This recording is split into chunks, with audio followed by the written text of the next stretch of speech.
I know that people are really fixated on this notion that Donald Trump, because he's a wild card and he says all sorts of different things, and he said some things that are true about trade, and he said some things that are true about Wall Street, and he doesn't seem to be, certainly when it comes to things like healthcare, he's not anywhere near as disgusting or as grotesque or as knockoff Genghis Khan with no chin as his fellow Republicans.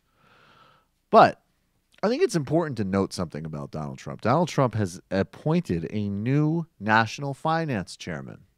And do you know where this finance chairman comes from? Is he a grizzled labor veteran who's looking to make the transition to support Donald Trump because he wants to take a bet on a wild card who might really stick up for the American worker? Do you think it's that? Is it a small businessman or woman from New York who wants to rewrite the game of American capitalism so that it doesn't benefit incumbent corporations, but it benefits small and mid-sized and growing businesses? Is it a Bernie activist who is so disgusted by Hillary Clinton that they want to turn the Bernie grassroots funding formula and magic over to Donald Trump and his wild card ways? No, it is not. Donald Trump's new finance chairman, this is according to a report in the AP, is one of Wall Street's elite. This is a write-up in Gawker. His name is Stephen Mnuchin, which is a great name for someone involved in Donald Trump. Stephen Mnuchin. I'm going to read now from this piece by Brendan O'Connor. Stephen Mnuchin, a hedge fund manager with a history of donating to Democrats, I will acknowledge that, and exploiting the housing crisis for his own gain, and currently the chairman and CEO of Dune Capital Management LP, which lent to Trump and development deals, including Trump Tower in Chicago. It goes on to say, I'm not a traditional fundraiser, and I think that was part of the appeal I had for Donald.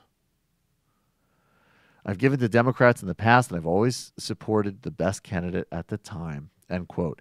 Mnuchin anticipates raising more than $1 billion for the general election. The Trump campaign will sign a joint fundraising agreement with the Republican National Committee in the very near future, Mnuchin said, and the campaign will work, quote, closely with the party. Trump has only raised about $12 million from donors so far. And it goes on to say that the Mnuchin read a bit more from this. The Mnuchin family holds some stature among Manhattan's banking elite. Stephen's father, Robert, worked for Goldman Sachs for 30 years. Stephen himself made partner for 17 years at Goldman before leaving in 2002. He went on to start Dune Capital, and he bought failed housing lender IndyMac out of bankruptcy from the FDIC and renamed it and made hundreds of millions of dollars off of questionable foreclosures.